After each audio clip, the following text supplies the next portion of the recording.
തസ്മൈ ശ്രീ ഗുരവേ നമഃ. ഓം ശ്രീ സായിരാം. സ്വാമി ഭക്തന്മാരോട് സംസാരിക്കുന്നു. ഭഗവാൻ ഒരു ഭക്തനോട് തിരക്കി, നിനക്ക് ഹിസ്റ്റീരിയ ഉണ്ടോ? ഭക്തൻ പറഞ്ഞു, ഉവ്വ സ്വാമി, സ്വാമി കിട്ടാനുള്ള ഹിസ്റ്റീരിയ ഉണ്ട്. ഭഗവാൻ പുഞ്ചിരിയോടെ പറഞ്ഞു, എന്നെ കിട്ടാനോ? എങ്കിൽ അത് ഹിസ്റ്റീരിയ അല്ല, എന്നെ കിട്ടിയാൽ അത് ഹിസ്റ്ററിയാണ്. ഹിസ് സ്റ്റോറി, അതായത് അവൻ്റെ കഥ എൻ്റെ കഥയുടെ ഭാഗമാകുക. ഭക്തൻ പറഞ്ഞു, സ്വാമി, എൻ്റെ ഹൃദയത്തിലുള്ളത് എന്തെന്ന് ഭഗവാൻ അറിയാമല്ലോ. ഭഗവാൻ ചോദിച്ചു, എന്താണ് ഹൃദയം? എവിടെയാണ് ഇപ്പോൾ നിൻ്റെ ഹൃദയം? ഭക്തൻ പറഞ്ഞു, സ്വാമിക്കൊപ്പമാണ് സ്വാമി എൻ്റെ ഹൃദയം. ഭഗവാൻ അരുളി, ഹേയ്, അങ്ങനെയല്ല, എനിക്ക് ഹൃദയമേ ഇല്ല. നിൻ്റെ ഹൃദയത്തിൽ മുഴുവൻ ലോക കാര്യങ്ങളാണ്.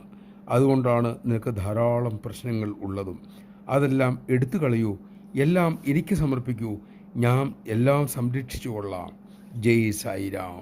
നാവുകൊണ്ട് ഭഗവാനെ ആഗ്രഹിക്കുന്നു എന്ന് പറഞ്ഞിട്ട് എന്ത് കാര്യം? നമ്മുടെ ഹൃദയത്തിൽ ഭഗവാൻ ഉണ്ടെങ്കിൽ അതിൻ്റെ ഏറ്റവും വലിയ തെളിവ് നാം അപ്പോൾ ശാന്തി അനുഭവിക്കുന്നുണ്ടാകും എന്നതാണ്. ശാന്തിയാണ് ഭഗവാൻ.